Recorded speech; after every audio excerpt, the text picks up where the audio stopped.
ಸ್ನೇಹಿತರೆ ನಮಸ್ಕಾರ. ನಾನು ರವೀಂದ್ರ ಜೋಶಿ. ಭಯಾನಕವಾದಂಥ ಅಂಕಿ ಸಂಖ್ಯೆಗಳನ್ನು ತಮ್ಮೆದುರಿಗೆ ಇವತ್ತು ನಾನು ನೀಡ್ತಾ ಇದ್ದೇನೆ. ಉತ್ತರ ಪ್ರದೇಶದ SIRಗೆ ಸಂಬಂಧಪಟ್ಟ ಹಾಗೆ ಮುಂದಿನ ಚುನಾವಣೆ ಹೇಗಿರಬಹುದು ಅನ್ನುವುದನ್ನು ಸುಮ್ಮನೆ ನೀವು ಕೂಡಿ ಚರ್ಚೆಯನ್ನು ಮಾಡೋಣ. ನಾನು ಕಳೆದ 2 ದಿವಸಗಳಿಂದ ತಮ್ಮ ಜೊತೆ ಪರಿಪೂರ್ಣವಾಗಿ ತೊಡಗಿಸಿಕೊಳ್ಳಲಿಕ್ಕೆ ಸಾಧ್ಯ ಆಗಲಿಲ್ಲ. ಶನಿವಾರ ಭಾನುವಾರದ ಹರಟೆ ನನ್ನ ನಿರೀಕ್ಷಿತ ಮಟ್ಟಕ್ಕೆ ಬರಲಿಕ್ಕೂ ಸಾಧ್ಯ ಆಗಲಿಲ್ಲ. ಏಕೆಂದರೆ ನಾನು ಅಂಥದ್ದೊಂದು ಜಾಗದಲ್ಲಿ ಸಿಕ್ಕಾಕ್ಕೊಂಡಿದ್ದರಿಂದಾಗಿ ಆ ಸಂದಿಗ್ಧತೆಯಲ್ಲಿ ನನ್ನ ನ್ಯಾಯವನ್ನು ಸಲ್ಲಿಸಲಿಕ್ಕೆ ಸಾಧ್ಯ ಆಗಿಲ್ಲ. ದಯವಿಟ್ಟು ನನ್ನನ್ನು ಕ್ಷಮಿಸಬೇಕು ಅಂತ ನಾನು ನತಮಸ್ತಕನಾಗಿ ತಮ್ಮಲ್ಲಿ ಕೇಳ್ಕೊತೀನಿ. ಇವತ್ತು ನನ್ನ ಕರ್ತವ್ಯಕ್ಕೆ ಚ್ಯುತಿ ಬರುವ ಹಾಗೆ ನಾನು ನಡ್ಕೊಳ್ಳೋದಿಲ್ಲ. ಆಮೇಲೆ ನ್ಯಾಯಪರವಾದಂಥ ಸಂಚಿಕೆ ಆಗಬೇಕು, ಅದು ಯಾವುದೇ ಕಾರಣಕ್ಕೂ ಅಪೂರ್ಣವಾಗಿರಬಾರ್ದು ಅಂತ ನಾನು ಯಾವಾಗಲೂ ಸಂಕಲ್ಪ ಮಾಡೋದು. ಕೆಲವೊಂದು ಸಲ ಆಗಿಬಿಡ್ತವೆ. ಏನಾಯಿತು ಅಂದರೆ, ನಾನು ಓದಿದ್ದು ಹಾವೇರಿ ಜಿಲ್ಲೆಯ ಸವಣೂರಿನಲ್ಲಿ SLC 1982. 43 ವರ್ಷಗಳ ನಂತರ ನಾವೆಲ್ಲ ಸ್ನೇಹಿತರು ಭೇಟಿಯಾಗುವಂಥ ಒಂದು ಅಪೂರ್ವ ಮಿಲನದ ಕಾರ್ಯಕ್ರಮಗಳನ್ನು ನನ್ನ ಸಹಪಾಠಿಗಳು ಆಯೋಜನೆ ಮಾಡಿದರು ದಾಂಡೇಲಿಯ ಸಿಲ್ವರ್ ಬಿಲ್ ರೆಸಾರ್ಟ್ ಎನ್ನುವಂಥ ಒಂದು ರೆಸಾರ್ಟ್. ಅದ್ಭುತವಾದಂಥ ರೆಸಾರ್ಟ್ ಅದ್ಭುತ ಅನ್ನೋಕ್ಕಿಂತ ಆ ನಿಸರ್ಗವೇ ಅಷ್ಟು ಸುಂದರವಾದದ್ದು. ಯಾವ ರೀತಿ ಅಂದರೆ, ಒಂದು ಕಡೆ ಕಾಳಿ ನದಿ ಹರಿತಾ ಇದೆ, ಈ ಕಡೆ ಬೆಟ್ಟ ಗುಡ್ಡಗಳು, ಇಡೀ ಸಂಪೂರ್ಣವಾಗಿ ಸ್ವರ್ಗ ಸದೃಶವಾದಂಥ ಪ್ರದೇಶ. ಜೊತೆಗೆ ನಮ್ಮ ಬಾಲ್ಯದ ಗೆಳೆಯರು ಸಿಗುವಂಥ ಸಂದರ್ಭ ಅಂದರೆ ಹೇಗಿರ್ಬೋದು ಸುಮ್ಮನೆ ಆಲೋಚನೆ ಮಾಡಿ ನೋಡಿ.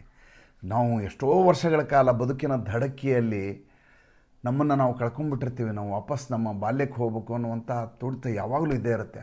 ಅಂಥ ಅವಕಾಶವಾಗಿರೋದಿಲ್ಲ. ನಮ್ಮನ್ನು ಯಾರನ್ನೂ ನೋಡಿರೋದೇ ಇಲ್ಲ. ನಾವು ಸಂತೆಯಲ್ಲಿ ಕಳೆದು ಹೋದವರು ಅಂತ ನಾವು ಬದುಕನ್ನು ಕಟ್ಟಿಕೊಳ್ಳೋ ಭರದಲ್ಲಿ ಬಾಲ್ಯವೇ ಹೊರಟು ಹೋಗ್ಬಿಟ್ಟಿರ್ತದೆ. ವಾಪಸ್ಸು ಬಾಲ್ಯಕ್ಕೆ ಹೋಗಬೇಕು ಅಂದರೆ ನಮ್ಮ ದೇಹ ಮಾನಸಿಕ ಸ್ಥಿತಿ ಅದಕ್ಕೆ ಸಪೋರ್ಟ್ ಮಾಡುವಂಥ ಸ್ಥಿತಿ ಇರೋದಿಲ್ಲ. ಆದರೆ ನನ್ನ ಅದೃಷ್ಟವೋ ಏನೋ, ನಾವೆಲ್ಲರೂ ಕೂಡ ಆರೋಗ್ಯವಂತರು ಮತ್ತು ಮಾನಸಿಕವಾಗಿ ಸಮಚಿತ್ತರಾಗಿ ಬದುಕಿರುವಂಥ ಗೆಳೆಯರು ಅಂತ ನನಗೆ ನಿನ್ನೆ ನೋಡಿದಾಗ ಅನ್ನಿಸ್ತು. ಎಲ್ಲರೂ ಅವರವರ ಬದುಕನ್ನು ತುಂಬ ಚೆನ್ನಾಗಿ ಕಟ್ಕೊಂಡಂಥವರು. ಯಾವುದೋ ದೊಡ್ಡ ಶ್ರೀಮಂತರಾಗಿಲ್ಲದೇ ಇರಬಹುದು, ಆದರೆ ತೃಪ್ತಿಕರ ಬದುಕನ್ನು ಮಾಡಿದ್ದಾರೆ. ಸಮಾಜಕ್ಕೆ ಯಾರೂ ಕಂಟಕಪ್ರಾಯರಾಗಿಲ್ಲ. ಎಲ್ಲರೂ ಕೂಡ ತಮ್ಮಿಂದ ಸಾಧ್ಯವಾದಷ್ಟು ಒಂದಷ್ಟು ಸೇವೆಗಳನ್ನು ಮಾಡ್ತಾ ಇದ್ದಾರೆ. ಎಲ್ರಿಗೂ ಮಕ್ಕಳು ಮೊಮ್ಮಕ್ಕಳು ಎಲ್ಲ ಆಗಿದ್ದಾವೆ. ಎಲ್ಲರೂ ತಮ್ಮ ಕಷ್ಟ ಸುಖಗಳನ್ನು ಹೇಳ್ಕೊಳ್ಳುವಂಥ ಒಂದು ಅವಕಾಶ ಬಂದಿತ್ತು. ಅಲ್ಲಿ ಭಾಳ ದೊಡ್ಡ ಅನುಕೂಲ ಏನಪ್ಪ ಅಂದರೆ, ನಮ್ಮ ನೆಟ್ವರ್ಕೇ ಸಿಗ್ತಿರಲಿಲ್ಲ. ನಾನು ವಿಡಿಯೋವನ್ನು ಚಿತ್ರಿಸಿದರೂ ಕೂಡ ಅದನ್ನು ಕಳಿಸ್ಕೊಡ್ಲಿಕ್ಕೆ ಸಾಧ್ಯ ಆಗಲಿಲ್ಲ. ಹಾಗಾಗಿ ಕ್ಷಮೆ ಇರಲಿ. ಭಾನುವಾರದ ಹರಟೆ ನನ್ನ ನಿರೀಕ್ಷೆಯ ಮಟ್ಟಿಗೆ ನಿನ್ನೆ ಬರಲಿಲ್ಲ ಅಂತ ನನಗೆ ಭಾಳ ಬೇಸರ ಇದೆ. ಅದನ್ನು ಸರಿತೂಗಿಸಿಕೊಡುವ ಪ್ರಯತ್ನವನ್ನು ಮಾಡ್ತೀನಿ. ತಮಗೆ ನ್ಯಾಯವನ್ನು ಖಂಡಿತ ಒದಗಿಸ್ಕೊಡ್ತೀನಿ. ಸ್ನೇಹಿತರು, ಉತ್ತರ ಪ್ರದೇಶದ ಬಗ್ಗೆ ಮಾತಾಡ್ತಾ ಇದ್ದೆ. ನಾನು ಒಂದು ಮಾತು ಇನ್ನೊಂದು ಹೇಳ್ಬಿಡ್ತೀನಿ. ಏನಂದರೆ, ಮೊನ್ನೆ ನರೇಂದ್ರ ಮೋದಿಯವರು ಬಂದಾಗ ಒಂದು ಭಾಷಣವನ್ನು ಮಾಡಿದರು. ಏನಂತ ಹೇಳಿದರು ಅಂದರೆ, ಭಾರತ ದೇಶದ ಪ್ರೇಕ್ಷಣೀಯ ಸ್ಥಳಗಳಿಗೆ ಮೊದಲು ಭೇಟಿ ನೀಡಿ. ಯಾವುದೋ ದೇಶಕ್ಕೆ ಹೋಗಿ ನಾವು ಅಲ್ಲಿ ಭಾಳ ಸುಂದರವಾಗಿದೆ ಅಂತ ಹೇಳೋಕ್ಕಿಂತ, ನಮ್ಮ ದೇಶದಲ್ಲಿ ಎಷ್ಟೊಂದು ಜಾಗಗಳು ನಾವು ನೋಡಿರೋದೇ ಇಲ್ಲ. ಅವು ಸಂಪೂರ್ಣವಾಗಿ ನೇಪಥ್ಯಕ್ಕೆ ಹೋಗಿಬಿಟ್ಟಿರ್ತವೆ, ಜನರ ಗಮನಕ್ಕೆ ಬಂದಿರೋದಿಲ್ಲ. ಆ ಜಾಗಗಳನ್ನು ನಾವು ಗುರುತಿಸೋ ಕೆಲಸ ಮಾಡೋಣ. ಭಾರತದ ಪ್ರವಾಸೋದ್ಯಮವನ್ನು ಇನ್ನಷ್ಟು ಸುಂದರಗೊಳಿಸೋಣ ಅಂತ, ಸಮೃದ್ಧಗೊಳಿಸೋಣ ಅಂತ ನರೇಂದ್ರ ಮೋದಿ ಹೇಳಿದರು. ನನಗೆ ದಾಂಡೇಲಿ ಹೋದಾಗ ಅದನ್ನಷ್ಟು ಯಾವ ರೀತಿಯ ಜನಸಂದಣಿ ಅಂದರೆ, ಆ ಥರ ದಾಂಡೇಲಿ ಅಂತ ಊರಿಗೆ ಅಷ್ಟು ಜನ ಬರ್ತಾರ ಅಂತ ನನಗೆ ಭಾಳ ಆಶ್ಚರ್ಯ ಆಯಿತು. ಮಹಾರಾಷ್ಟ್ರದಿಂದ, ಬೆಂಗಳೂರಿನಿಂದ, ದೇಶದ ಎಲ್ಲ ಭಾಗಗಳಿಂದ ಜನ ಯಾವ ರೀತಿ ಅಂದರೆ, ಇಷ್ಟು ತಡ್ಕೊಳ್ಳುವಂಥ ಶಕ್ತಿ ನಿಸರ್ಗಕ್ಕಿದೆಯಾ? ಕಾಳಿ ನದಿ ಇದನ್ನೆಲ್ಲವನ್ನು ಸಹಿಸಿಕೊಳ್ಳುವಂಥ ಶಕ್ತಿಯನ್ನು ಹೊಂದಿದೆಯಾ? ಕಾಳಿ ಮಾತೆಗೆ ಇದೆಯಾ ಅಂತ ನನಗೆ ಅನುಮಾನ ಬಂದದ್ದು. ಆ ರೀತಿಯ ಜನ ಬರ್ತಾಯಿದ್ರು. ಜಾಗವು ಅಷ್ಟು ಸುಂದರವಾಗಿದೆ, ಪ್ರೇಕ್ಷಣೀಯವಾಗಿದೆ. ಸಾಧ್ಯವಾದರೆ ನೀವು ಅಲ್ಲಿಯ ಯಾವುದಾದ್ರೂ ಒಂದು ಹೋಮ್ ಸ್ಟೇನಲ್ಲಿರಿ. ನಾನಿದ್ದದ್ದು ಸಿಲ್ವರ್ ಬಿಲ್ ಅನ್ನುವಂಥ ರೆಸಾರ್ಟ್. ತುಂಬ ಚೆನ್ನಾಗಿದೆ. ವಿಶೇಷತೆ ಏನಂದರೆ, ನೀವು ರೂಮಿನ ಬಾಲ್ಕನಿಯಲ್ಲಿ ಕೂತ್ರೆ ಎದುರುಗಡೆ ಸುಂದರವಾದಂಥ ಬೆಟ್ಟ ಕಾಣುತ್ತೆ, ಕಾಳಿ ನದಿ ಕಾಣುತ್ತೆ, ಆ ಕಡೆ ಸ್ವಿಮ್ಮಿಂಗ್ ಪೂಲ್ ಇರುತ್ತೆ, ಈ ಕಡೆ ಮರಗಳಿರ್ತವೆ. ನೀವು ಅಲ್ಲಿದ್ದುಬಿಟ್ರೆ ನಮ್ಮನ್ನು ನಾವು ಮರೆಯುವಂಥ ಜಾಗ. ಕಳೆದು ಹೋಗುವುದು ಅಂತಾರೆ. ಕಳೆದು ಹೋಗುವುದು ಅಂದರೆ ಅದೇ, ಮೌನದ ಮಧ್ಯೆ ಕಳೆದು ಹೋಗಬೇಕು. ಈ ಜನಸಂದಣಿಯ ಮಧ್ಯೆ ಸಂತೆಯಲ್ಲೆಲ್ಲ ಬೆಳಗಿನ ಜಾವ ಒಂದು 5-5:30 ಆ ಬಾಲ್ಕನಿಯಲ್ಲಿ ಹೋಗಿ ಕೂತ್ರೆ, ಒಂದು 7 ಗಂಟೆವರೆಗೆ ಕೂತ್ಬಿಟ್ರೆ ನಿಮಗೆ 10 ವರ್ಷ ವಾಪಸ್ ಬರುತ್ತೆ ಅಂತ ಖಂಡಿತ ಅನಿಸುತ್ತೆ. ನಾನು ವಾಪಸ್ 1982ರಿಂದ ಬದುಕನ್ನು ಪ್ರಾರಂಭ ಮಾಡಿದ್ದೀನಿ ಅಂತ ಅಂದ್ಕೊಂಡು ನನ್ನ ಕೆಲಸಗಳನ್ನು ಪ್ರಾರಂಭ ಮಾಡಿದ್ದೀನಿ. ನನ್ನ ಜೊತೆ 30 ಜನ ಸಹಪಾಠಿಗಳಿದ್ದರು. ಎಷ್ಟೋ ಜನ ಬೇಸಾಯ ಮಾಡ್ತಾಯಿದ್ದಾರೆ, ಯಾರೋ ವ್ಯಾಪಾರ ಮಾಡ್ತಾಯಿದ್ದಾರೆ, ಇನ್ಯಾರೋ ದೊಡ್ಡ ದೊಡ್ಡ ಕಂಪ್ನಿಗಳಲ್ಲಿ ಕೆಲಸ ಮಾಡ್ತಾ ಇದ್ದಾರೆ, ಎಲ್ರಿಗೂ ಮದುವೆ ಆಗಿದೆ, ಎಲ್ರಿಗೂ ಮಕ್ಕಳು ಮೊಮ್ಮಕ್ಕಳಾಗಿದ್ದಾರೆ, ಎಲ್ಲರೂ ಮದುವೆ ಮಾಡಿ ಎಲ್ಲ ಮಾಡಿಕೊಂಡು ಸುಖವಾಗಿ ಜೀವನ ಮಾಡುವ ಸಂದರ್ಭದಲ್ಲಿ ಸಂತೆಯಿಂದ ಕಳೆದು ಹೋದವರು ವಾಪಸ್ ಬಂದಂಥ ಸಂದರ್ಭ ಅದು. ಅಲ್ಲಿ ಸಂಚಿಕೆ ಮಾಡು ಅಂದರೆ ನನಗೆ ನ್ಯಾಯ ಕೊಡಲಿಕ್ಕೆ ಸಾಧ್ಯ ಆಗಲಿಲ್ಲ. ಯಾಕಂದರೆ ಎಲ್ಲಿರ್ತೀವೋ ಅಲ್ಲಿ ಸಂಪೂರ್ಣವಾಗಿ ನಮ್ಮನ್ನು ನಾವು ತೊಡಗಿಸ್ಕೋಬೇಕು.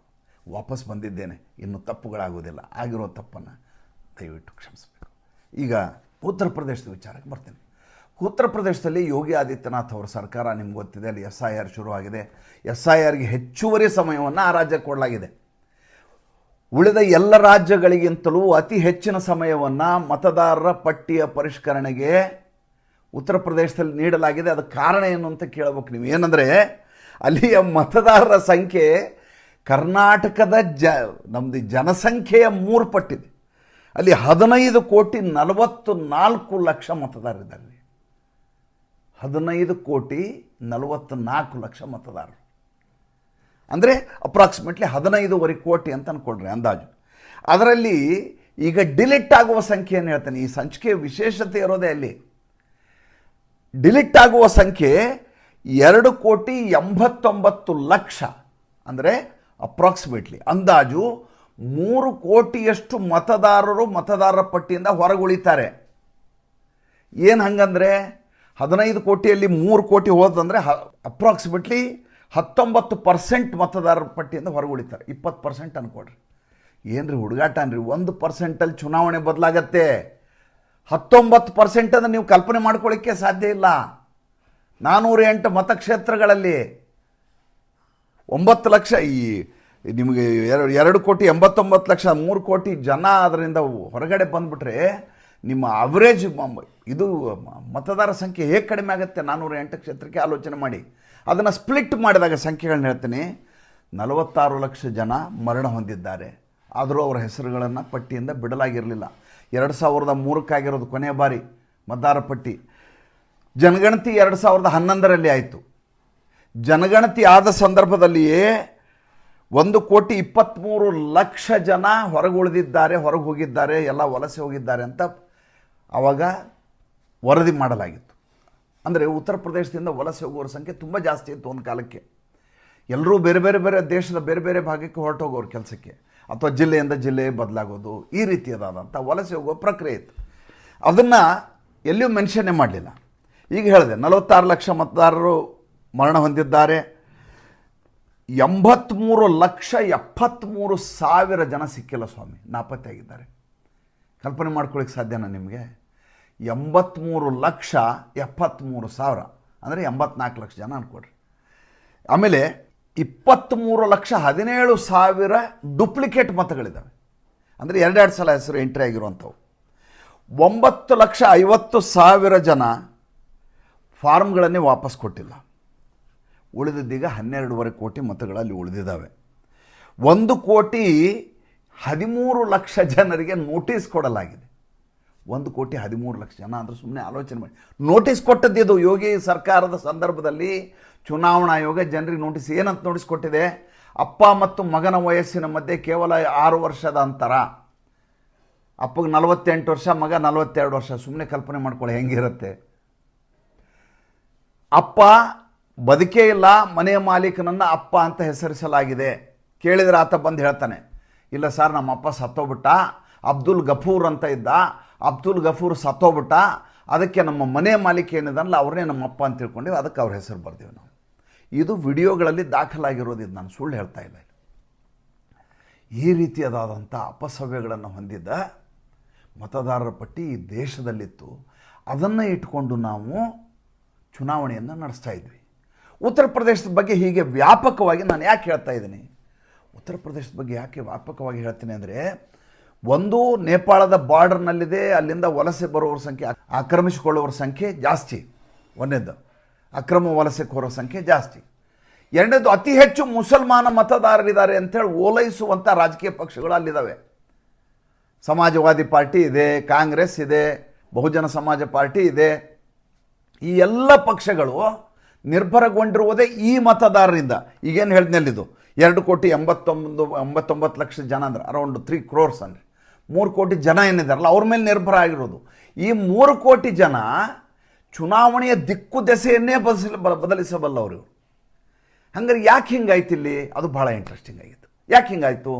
ಮೊದಲನೇದಾಗಿ 2003 ನಂತರ ಮತದಾರರ ಪಟ್ಟಿಯ ಪರಿಷ್ಕರಣೆ ಆಗಿಲ್ಲ. ಆದರೆ ಪ್ರತಿ ಬಾರಿಯೂ ಮತದಾರರ ಪಟ್ಟಿಯ ಪರಿಷ್ಕರಣೆ, ಈಗ ನಾವೇನು SIR ಅಂತ ಹೇಳ್ತೀವಲ್ಲ, ಈ ಸ್ಪೆಷಲ್ ಇಂಟೆನ್ಸಿವ್ ರಿವಿಷನ್ ಅಂತೀವಿ, ಇದಕ್ಕೆ ಈಗ ನಡೀತಾ ಇರೋದಕ್ಕೆ ಪ್ರತಿ ಬಾರಿ ಚುನಾವಣೆಗೆ ಮುಂಚೆ IR ಅಂತಾಗತ್ತೆ. ಅಂದರೆ ಈ ಇಂಟೆನ್ಸಿವ್ ರಿವಿಷನ್ ಅಂತಾಗತ್ತೆ. ಅಲ್ಲಿ ಬಿಡೋದು ಸೇರಿಸೋದು ಎರಡೂ ನಡೀತಾ ಇರ್ತದೆ. ಈ ಪ್ರಕ್ರಿಯೆಯನ್ನೇ ಸರಿಯಾಗಿ ನಿರ್ವಹಿಸಿಲ್ಲ ಇಲ್ಲಿಯವರೆಗೂ. ಆಮೇಲೆ ಸರಿಯಾಗಿ ದಾಖಲಾತಿಗಳನ್ನು ಪಡೆದಿರೋದಿಲ್ಲ. ಮನೆ ಮಾಲೀಕನೇ ನಮ್ಮಪ್ಪ ಅಂತ ಹೇಳಿದ್ರೆ ಹಾಗೆ ಎಂಟ್ರಿ ಆಗಿರುತ್ತೆ. ಸತ್ತವ್ರ ಹೆಸರು ಬಿಟ್ಟುಬಿಟ್ಟಿರೋದಿಲ್ಲ. ಆಮೇಲೆ ಆಜಮ್ ಖಾನ್ ಅಂತ ರೌಡಿಗಳಿದ್ದಂಥ ಉತ್ತರ ಪ್ರದೇಶದ ರಾಜಕಾರಣದಲ್ಲಿ ಮುಲಾಯಂ ಸಿಂಗ್ ಯಾದವ್ ಕಾಲದಿಂದ ರಿಗ್ಗಿಂಗ್ ಮಾಡುವಂಥ ಒಂದು ಸಂಪ್ರದಾಯ ಇತ್ತು. ಈ ಎಲೆಕ್ಟ್ರಾನಿಕ್ ವೋಟಿಂಗ್ ಮಷಿನ್ 2004 ಈಚೆಗೆ ಬಂದಿರೋದು. ಇದು 2014ಕ್ಕೆ ಸಂಪೂರ್ಣವಾಗಿ ಎಲೆಕ್ಟ್ರಾನಿಕ್ ವೋಟಿಂಗ್ ಮಷಿನ್ ಮೂಲಕವೇ ನರೇಂದ್ರ ಮೋದಿ ಆಯ್ಕೆಯಾಗಿದ್ದು. ರಾಜೀವ್ ಗಾಂಧಿ ಫಸ್ಟಿಗೆ ಶುರು ಮಾಡಿಸ್ಬೇಕು ಅಂತ ಸಂಕಲ್ಪ ಮಾಡಿದ್ರನ್ನ. ಅಲ್ಲಿಗಿಂತ ಮುಂಚೆ ನಡೆದಂಥ ಚುನಾವಣೆಗಳಲ್ಲಿ ಬೂತ್ ಕ್ಯಾಪ್ಚರಿಂಗ್ ಮಾಡೋದು, ತಮಗೆ ಬೇಕಾದವ್ರಿಗೆ ಸೀಲ್ ಹೊಡ್ಕೊಳ್ಳೋದು, ಸತ್ತವ್ರ ಹೆಸರನ್ನೆಲ್ಲ ತಮ್ಮ ಓಟುಗಳಂತ ಮಾಡ್ಕೊಳ್ಳೋದು, ಆಯಾ ಗ್ರಾಮ ಪಂಚಾಯಿತು ತಹಸೀಲ್ಗಳೇನಿದಾವೆ ಆ ತಹಸೀಲ್ನಲ್ಲಿ ಯಾರು ನೀವು ಮತ ಹಾಕ್ಲಿಕ್ಕೆ ಬರಬೇಡಿ, ನಮ್ಮ ಮುಖಿಯ ಅಂದರೆ ಮುಖ್ಯಸ್ಥನೇ ಮತ ಹಾಕ್ತಾನೆ ಅಂತ ಎಲ್ಲರದು ಒಬ್ಬನೇ ಮತ ಹಾಕೋದು, ಈ ರೀತಿಯ ಚುನಾವಣೆ ಮಾಡಿ ಅಭ್ಯಾಸ ಆಯಿತು. ಆಮೇಲೆ ಎಲ್ಲಕ್ಕಿಂತ ಹೆಚ್ಚಾಗಿ ಅಲ್ಲಿ ಭಾಳ ಅಸಹ್ಯ ಆಗಿದ್ದೇನಪ್ಪ ಅಂದರೆ, ನವೀನ್ ಚಾವ್ಲಾ ಅನ್ನುವಂಥ ಒಬ್ಬನ್ನ ಎಲೆಕ್ಷನ್ ಕಮಿಷನರ್ ಆಗಿ ನೇಮಕಾತಿ ಮಾಡಿಬಿಟ್ರು Sonia Gandhi appointed Naveen Chawla as chief commissioner ಅಂತ ಪೇಪರಲ್ಲಿ ಬರುತ್ತೆ ಇಂಡಿಯಾ ಟುಡೇನಲ್ಲಿ. ಮನಮೋಹನ್ ಸಿಂಗ್ ಪ್ರಧಾನಮಂತ್ರಿ ಅಪಾಯಿಂಟ್ ಮಾಡ್ಬೇಕಾಯ್ತು ಮನಮೋಹನ್ ಸಿಂಗು, ಸೋನಿಯಾ ಗಾಂಧಿ ಅಪಾಯಿಂಟೆಡ್ ಅಂತ ಇಂಡಿಯಾ ಟುಡೇದಲ್ಲಿ ಬಂತು. ಅದ್ರ ಬೇಕಾದ್ರೆ ಕ್ಲಿಪ್ಪಿಂಗ್ನ ಹಾಕಿ ತೋರಿಸ್ತೇನೆ ನಿಮಗೆ. ಈ ನವೀನ್ ಚಾವ್ಲಾ ನನ್ನ ವಿಶೇಷತೆ ಏನು ಅಂದರೆ, ಅವಾಗ ಗೋಪಾಲ್ ಸ್ವಾಮಿ ಅನ್ನೋರು ಚೀಫ್ ಎಲೆಕ್ಷನ್ ಕಮಿಷನರ್ ಆಗಿದ್ದರು. 3 ಜನ ಇರ್ತಾರೆ ಎಲೆಕ್ಷನ್ ಕಮಿಷನರು. ಒಬ್ಬ ಚೀಫ್ ಎಲೆಕ್ಷನ್ ಕಮಿಷನರು, ಇಬ್ಬರು ಅವ್ರ ಜೊತೆ ಚುನಾವಣಾ ಆಯುಕ್ತರಾಗಿರ್ತಾರೆ, ಮುಖ್ಯ ಚುನಾವಣಾ ಆಯುಕ್ತ ಮತ್ತು ಇಬ್ಬರು ಚುನಾವಣಾ ಆಯುಕ್ತರು. ಇದು ಶುರುವಾಗಿದ್ದು TN ಶೇಷನ್ ಕಾಲದಲ್ಲಿ. TN ಶೇಷನ್ ನನಗೆ ತುಂಬ ನಿಷ್ಠ ಅನ್ನುವಂಥ ಕಾರಣಕ್ಕೋಸ್ಕರ ರಾಜೀವ್ ಗಾಂಧಿಯವರು ಚೀಫ್ ಎಲೆಕ್ಷನ್ ಕಮಿಷನರ್ ಅಂತ ನೇಮಕಾತಿ ಮಾಡಿಬಿಟ್ರು. TN ಶೇಷನ್ ಕಾಯ್ದೆ ಪ್ರಕಾರ ನಡೀಲಿಕ್ಕೆ ಶುರು ಮಾಡಿದರು. ಅವಾಗ ರಾಜೀವ್ ಗಾಂಧಿಗೆ ತಲೆ ಕೆಟ್ಟು ಹೋಗ್ಬಿಡ್ತು, ಏನಿದು ನನ್ನ ನಿಷ್ಠ ಅಂತ ಇವನು ಮಾಡಿದ್ದೀನಿ, ಇವನು ನನಗೆ ಲಗಾಮ್ ಹಾಕ್ಲಿಕ್ಕೆ ಪ್ರಯತ್ನ ಮಾಡ್ತಾ ಇದ್ದಾನಂತ ಅವಾಗ ಏನು ಮಾಡಿದರು, ಇನ್ನು ಇಬ್ಬರನ್ನು ಎಲೆಕ್ಷನ್ ಕಮಿಷನರ್ ಮಾಡಿದರು. ಒಟ್ಟು 3 ಜನ ಇರಬೇಕು, ಅದರಲ್ಲಿ ಇಬ್ಬರು ಏನು ಮತ ಹಾಕ್ತಾರೋ ಅದು ತೀರ್ಮಾನ ಆಗುವಂಥ ಮನಸ್ಥಿತಿಗೆ ತಂದು ನಿಲ್ಲಿಸಿದ್ರು. ಅವಾಗ ಚೀಫ್ ಎಲೆಕ್ಷನ್ ಕಮಿಷನರು ತನ್ನ ದುಂಡಾವರ್ತನೆ ಮಾಡಲಾರ ಅನ್ನುವಂಥ ಲೆಕ್ಕಾಚಾರಕ್ಕೆ ಮಾಡಿದ್ದು. ಈ ನವೀನ್ ಚಾವ್ಲಾ ಕೂಡ ಆ ರೀತಿಯಾಗಿ ಎಲೆಕ್ಷನ್ ಕಮಿಷನರ್ ಆಗಿ ಬಂದವನು. ಈತನ ಮೇಲೆ ಗೋಪಾಲ್ ಸ್ವಾಮಿ ಅಂತ ಚೀಫ್ ಎಲೆಕ್ಷನ್ ಕಮಿಷನರ್ ಇದ್ದರು. ಈ ಎಲೆಕ್ಷನ್ ಕಮಿಷನರ್ನ ಕಿತ್ತಾಕ್ಬೇಕು ಅಂದರೆ ಏನು ಮಾಡಬೇಕು, ಎಲೆಕ್ಷನ್ ಕಮಿಷನ್ ಕಿತ್ತಾಕ್ಬೇಕು ಅಂದರೆ ರಾಷ್ಟ್ರಪತಿಗೆ ಚೀಫ್ ಎಲೆಕ್ಷನ್ ಕಮಿಷನರ್ ಪತ್ರ ಬರೀಬೇಕು. ಈತನ ನಡವಳಿಕೆ ಸರಿ ಇಲ್ಲ, ಈತ ಸಾಂವಿಧಾನಿಕವಾಗಿ ಕೆಲಸ ಮಾಡ್ತಾ ಇಲ್ಲ, ಅಧಿಕಾರ ದುರುಪಯೋಗ ಮಾಡ್ಕೋತಾನೆ, ಭ್ರಷ್ಟ ಏನಿದಾವೆಲ್ಲ ಬರೆದು ರಾಷ್ಟ್ರಪತಿಗೆ ತಿಳಿಸ್ಬೇಕು, ಅವ್ನು ತೆಗೆದಾಕಿ ನೀವು ಅಂತ. ರಾಷ್ಟ್ರಪತಿಗಳು ಆವಾಗ ಆದೇಶ ಮಾಡಿ ಅವ್ನು ಕಿತ್ತಾಕ್ತಾರೆ. ಗೋಪಾಲ್ ಸ್ವಾಮಿ ಅಂತ ಆವಾಗ chief election commissioner, Naveen Chawla election commissioner ಆಗಿದ್ದ ಸಂದರ್ಭದಲ್ಲಿ ಗೋಪಾಲ್ ಸ್ವಾಮಿ ಆವಾಗಿದ್ದಂಥ ರಾಷ್ಟ್ರಪತಿಗೆ ಪತ್ರ ಬರೀತಾರೆ. ಏನಂತ, ನವೀನ್ ಚಾವ್ಲಾ ನಮ್ಮ ಸಭೆ ನಡೆಯುವಾಗ ಮಧ್ಯೆ ರಿಸೆಸ್ಗೆ ಹೋಗ್ಬರ್ತೀನಿ ಅಂತ ಎದ್ದು ಹೋಗಿ ರಾಜಕಾರಣಿಗಳಿಗೆ ಫೋನ್ ಮಾಡಿ ನಮ್ಮ ಕೆಲವು ಒಳಗಡೆ ನಡೆಯುವಂಥ ವಿದ್ಯಮಾನಗಳನ್ನು ಅವ್ರಿಗೆ ತಿಳಿಸ್ತಾರೆ. ಅಂದರೆ ನಾವು ಚುನಾವಣೆ ಈ ಡೇಟಿಗೆ ಮಾಡ್ತೀವಿ, ಈ ರಾಜ್ಯದಲ್ಲಿ ಇವಾಗ ಚುನಾವಣೆ ಇರುತ್ತೆ, ಇದು ಇರಬೇಕೋ ಬೇಡೋ ನೀವು ಹೇಳಿ ಅಂತ ಅವ್ರ ಕಡೆ ಸಲಹೆ ಕೇಳಿ ಬಂದು ಇಲ್ಲಿ ನಮಗೆ ಇಲ್ಲಿ ತೊಂದರೆ ಕೊಡ್ತಾ ಇದ್ದಾರೆ, ಆದ್ದರಿಂದ ಅವ್ನು ಕಿತ್ತಾಕ್ಬೇಕು. ಈ ನವೀನ್ ಚಾವ್ಲಾ ಮಾಡ್ತಾ ಇದ್ದ ಕೆಲಸ ಏನಂದರೆ, ಪ್ರತಿ ನಿಮಿಷಕ್ಕೂ ಹೋಗಿ ಸೋನಿಯಾ ಗಾಂಧಿಗೆ ಫೋನನ್ನು ಹಚ್ಚಿ ನಡೆಯುವಂಥ ಸಭೆಯ ಬಗ್ಗೆ ಮಾಹಿತಿ ಕೊಡೋದು, ಗೌಪ್ಯತೆಯನ್ನು ಕಾಪಾಡದೇ ಇರೋದನ್ನು ಮಾಡ್ತಾ ಇದ್ದಾರೆ. ಅವ್ರನ್ನ ಕಿತ್ತೊಗೀರಿ ಅಂತ ರೆಕಮೆಂಡೇಶನ್ ಕಳಿಸ್ತಾರೆ ಗೋಪಾಲ್ ಸ್ವಾಮಿ ಅವರು. ಹಾಗೆ ಕಳಿಸಿದಾಗ ಸೋನಿಯಾ ಗಾಂಧಿ ಏನು ಮಾಡ್ತಾರೆ ಗೊತ್ತಾ, ಈ ನವೀನ್ ಚಾವ್ಲಾನ ಮೇಲೆ ಅಲಿಗೇಷನ್ ಇದೆಯಲ್ಲ, ಈ ನವೀನ್ ಚಾವ್ಲಾನನ್ನೇ ಚೀಫ್ ಎಲೆಕ್ಷನ್ ಕಮಿಷನರ್ ಮಾಡಿಬಿಡ್ತಾರೆ. ಈ ನವೀನ್ ಚಾವ್ಲಾ ಮಾಡಿದಂಥ ಅಪಸವ್ಯ ಏನಪ್ಪ ಅಂದರೆ, ಉತ್ತರ ಪ್ರದೇಶದ ವೋಟರ್ಸ್ ಲಿಸ್ಟು ರಿವಿಷನ್ ಸಂದರ್ಭದಲ್ಲಿ 2003ರಲ್ಲಿ ಆಗಿದ್ದು. ಇದರಿಂದ ಸಂದರ್ಭದಲ್ಲಿ ಆತ ಎಲ್ಲ ಅಧಿಕಾರಿಗಳಿಗೆ ಒಂದು ಆದೇಶವನ್ನು ಕೊಟ್ಟ. ಏನಂತ ಆದೇಶ ಕೊಟ್ಟರು ಅಂದರೆ, ಯಾರೇ ಸತ್ತಿರ್ಬೋದು, ಈಗ 83,73,000 ಜನ ಸಿಕ್ಕಿಲ್ಲ ಅಂತ ಹೇಳ್ಕೊಳ್ಳಿ, ಅವ್ರ ಹೆಸರನ್ನ ಡಿಲೀಟ್ ಮಾಡುವ ಹಾಗಿಲ್ಲ. 46 ಲಕ್ಷ ಜನ ಮರಣ ಹೊಂದಿದ್ದಾರೆ ಅಂದ್ಕೊಳ್ಳಿ, ಅವ್ರ ಹೆಸರನ್ನ ಡಿಲೀಟ್ ಮಾಡುವ ಹಾಗಿಲ್ಲ. ಆಯಾ ಮತದಾರರ ಪಟ್ಟಿಯಲ್ಲಿ ಹಾಗೇ ಉಳಿಯಬೇಕು ಅಂತ ಅಧಿಕಾರಿಗಳಿಗೆ ಆದೇಶ ಮಾಡಿಬಿಟ್ಟ. ಹಾಗೆ ಮಾಡಿದ್ದರಿಂದಾಗಿ ಸಂಪೂರ್ಣವಾಗಿ ದೋಷಪೂರಿತವಾದಂಥ ಮತದಾರರ ಪಟ್ಟಿಯಿಂದ ಆವೃತಗೊಂಡಿದೆ ಈ ಉತ್ತರ ಪ್ರದೇಶದ ಮತದಾರರ ಪಟ್ಟಿ. ಈಗ ನೀವು ಮಜಾ ನೋಡಿ, ಅಲ್ಲಿಯ ನಗರಸಭೆಯಲ್ಲಿ 11,000 ಜನ ಪೌರ ಕಾರ್ಮಿಕರು ಬಿಟ್ಟು ಓಡೋಗ್ಬಿಟ್ರು ಉತ್ತರ ಪ್ರದೇಶದಲ್ಲಿ. ಉತ್ತರ ಪ್ರದೇಶ ಎಷ್ಟು ದೊಡ್ಡ ರಾಜ್ಯ ಅಂತ ನಿಮ್ಗೆ ಹೇಳಿದೆ ನಾನು. ಉತ್ತರ ಪ್ರದೇಶ ಯಾವುದೋ ಒಂದು 3-4 ಸಣ್ಣ ಸಣ್ಣ ರಾಷ್ಟ್ರ ಸೇರಿದ್ರೆ ಒಂದು ಉತ್ತರ ಪ್ರದೇಶ ಆಗತ್ತೆ. ಅಷ್ಟು ದೊಡ್ಡ ರಾಜ್ಯ, ಪಾಕಿಸ್ತಾನಕ್ಕಿಂತ ದೊಡ್ಡ ರಾಜ್ಯ ಅಂತ ಹೇಳ್ಬೇಕಾದ್ರೆ ಅಂಥ ಜನಸಂಖ್ಯೆ ಇರುವಂಥ ರಾಜ್ಯ. ಅಲ್ಲಿ ಪೌರ ಕಾರ್ಮಿಕರೆಲ್ಲ ಬಿಟ್ಟು ಹೊರಟೋಗ್ಬಿಟ್ರು SIR ಶುರು ಆದ್ಕೊಳ್ಳಿ. ಯಾಕೆಂದರೆ ಅಲ್ಲಿ ಪೌರ ಕಾರ್ಮಿಕರನ್ನು ಒಂದು ಏಜೆನ್ಸಿ ವಹಿಸ್ಕೊಡ್ಲಾಗಿತ್ತು, ಔಟ್ಸೋರ್ಸ್ ಮಾಡಲಾಗಿತ್ತು. ಆ ಏಜೆನ್ಸಿ ಏನು ಮಾಡಿದೆ, ಎಲ್ಲ ಈ ರೋಹಿಂಗ್ಯಾಗಳು, ಆಕ್ರಮಿತ ಬಾಂಗ್ಲಾದೇಶಿಯರು, ನೇಪಾಳಿಗಳು ಇವ್ರು ಕರ್ಕೊಂಬಂದು ಅವ್ರ ಕೆಲಸಕ್ಕೆ ಇಟ್ಕೊಂಡ್ಬಿಟ್ಟಿತ್ತು. ಉತ್ತರ ಪ್ರದೇಶದ ತುಂಬ ಈ ಸ್ವಚ್ಛತಾ ಕೆಲಸವನ್ನು ಈ ಸಫಾಯಿ ಕರ್ಮಚಾರಿಗಳು ಮಾಡಬೇಕು ಅಂತ. ಯಾವಾಗ Yogi Adityanath nut Bolt tight ಮಾಡಲಿಕ್ಕೆ ಶುರು ಮಾಡಿದ್ರು, ಯಾವ ಅಮಿತ್ ಶಾ ಅವರು ಪ್ರತಿ ರಾಜ್ಯಕ್ಕೂ ಒಂದು ಡಿಪೋರ್ಟ್ ಸೆಂಟರ್ ಇರಬೇಕು ಅಂತ ಹೇಳಿದಾಗ ಯೋಗಿ ಆದಿತ್ಯನಾಥ್ ಒಂದು ಹೆಜ್ಜೆ ಮುಂದೋಗಿ ಪ್ರತಿ ಜಿಲ್ಲೆಗೂ ಒಂದು ಡಿಪೋರ್ಟ್ ಸೆಂಟರ್ ಮಾಡಬೇಕು, ಯಾರು ಅಕ್ರಮಿತರಿದ್ದಾರೆ, ಅಕ್ರಮ ವಲಸಿಗಾರಿದ್ದಾರೆ ಅವ್ರನ್ನೆಲ್ಲ ಅಲ್ಲಿ ಒಗಿತೀವಿ ತೊಗೊಂಡೋಗಿ ಅಂತ ಹೇಳಿದ್ರು.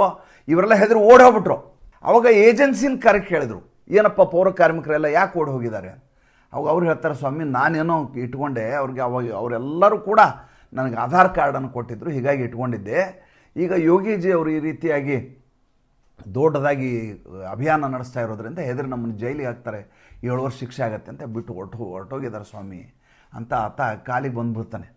ಆ ಸ್ಥಿತಿ ಉತ್ತರ ಪ್ರದೇಶದಲ್ಲಿದೆ. ಈಗ ಅಖಿಲೇಶ್ ಯಾದವ್, ಮಾಯಾವತಿ, ಕಾಂಗ್ರೆಸ್ಸು ತಲೆ ಕೆಡ್ಸ್ಕೊಂಡು ಕೂತ್ಬಿಟ್ಟಿದ್ದಾರೆ. ಏನಂದರೆ ಇವರೆಲ್ಲ ಹೀಗೆ ಹೊರಟೋಗ್ಬಿಟ್ರೆ ಇನ್ನು 7 ದಿವಸಕ್ಕೆ ಮುಗಿಯತ್ತಲ್ಲಿದ್ದು. ಮುಗಿದ್ಬಿಟ್ರೆ ಮುಂದಿನ ಉತ್ತರ ಪ್ರದೇಶದ ಚುನಾವಣೆ ಹೇಗೆ? ಮೊದಲೇದಾಗಿ ಯೋಗಿ ಆದಿತ್ಯನಾಥ್ 2017ಕ್ಕೆ ಕುರ್ಚಿ ಮೇಲೆ ಕೂತವ್ರು ಅಲ್ಲಾಡ್ತಾ ಇಲ್ಲ. ಅವ್ರನ್ನ ಯಾರು ಅಲ್ಲಾಡಿಸ್ಲಿಕ್ಕೆ ಆಗ್ತಾ ಇಲ್ಲ. ಆಡಳಿತ ಪಕ್ಷದಲ್ಲಿ ಒಳಗಡೆ ಮಾಡುವಂಥ ಅಂತಃಕಲಹದವರು ಹೆದರ್ಕೊಂಡು ಸುಮ್ಮನಾಗ್ಬಿಟ್ರಿ. ಈಗ ಮುಂಚೆ ಒಂದಿಷ್ಟು ಜನ ಇದ್ರಲ್ಲಿ ಚುನಾವಣೆ ಮಾಡಿ ಅವ್ರನ್ನ ಸೋಲಿಸಿ ಮತ್ತೆ ಅವ್ರನ್ನ ಅಧಿಕಾರಿ ಗದ್ದುಗೆಯಿಂದ ಕೆಳಗಿಳಿಸ್ಲಿಕ್ಕೆ ಸಾಧ್ಯವೇ ಇಲ್ಲ. ಯಾಕೆಂದರೆ ಮತದಾರ ಪಟ್ಟಿ ಆ ಮಟ್ಟಿಗೆ ಸ್ವಚ್ಛ ಆಗಿಬಿಡುತ್ತೆ. ಯಾಕೆಂದರೆ 1,13,00,000 ಜನರ ಮತದಾರರ ಪಟ್ಟಿಗೆ ಬರುವಂಥವ್ರಿಗೆ ನೋಟಿಸ್ ಜಾರಿ ಮಾಡಲಾಗಿದೆ. ಅವ್ರು ಬಂದು ತಮ್ಮ ದಾಖಲಾತಿಗಳನ್ನ ಕೊಡಬೇಕು. ಅವ್ರು ಯಾರು ಕೊಡ್ಲಿಕ್ಕೆ ಸಾಧ್ಯ ಇದೆಯಾ? ಕೊಟ್ಟವ್ರು ಉಳ್ಕೋತಾರೆ, ಕೊಳ್ಳಾರ್ದವ್ರು ಹೋಗ್ತಾರೆ. ಯೋಗಿ ಆದಿತ್ಯನಾಥ್ ಅವರ ಕಾರ್ಯಾಚರಣೆ ಹೇಗಿರುತ್ತೆ ಅನ್ನೋದಕ್ಕೆ ಇದಕ್ಕಿಂತ ಒಳ್ಳೆಯ ಉದಾಹರಣೆ ಬೇಕಾಗಿಲ್ಲ. ಮತ್ತು ಮುಂದಿನ ಸಂಚಿಕೆಯಲ್ಲಿ ಹೊಸ ವಿಷಯದೊಂದಿಗೆ ಬರ್ತೀನಿ. ಸಂಚಿಕೆ ಇಷ್ಟ ಆಗಿದ್ರೆ ಲೈಕ್ ಮಾಡಿ, ಫಾಲೋ ಮಾಡಿ, ಶೇರ್ ಮಾಡಿ. ದಯವಿಟ್ಟು ನಮ್ಮ ಮುಕ್ತ ಪತ್ರಿಕೋದ್ಯಮಕ್ಕೆ ಆರ್ಥಿಕವಾಗಿ ಬೆಂಗಾವಲಾಗಿ ನಮಸ್ಕಾರ.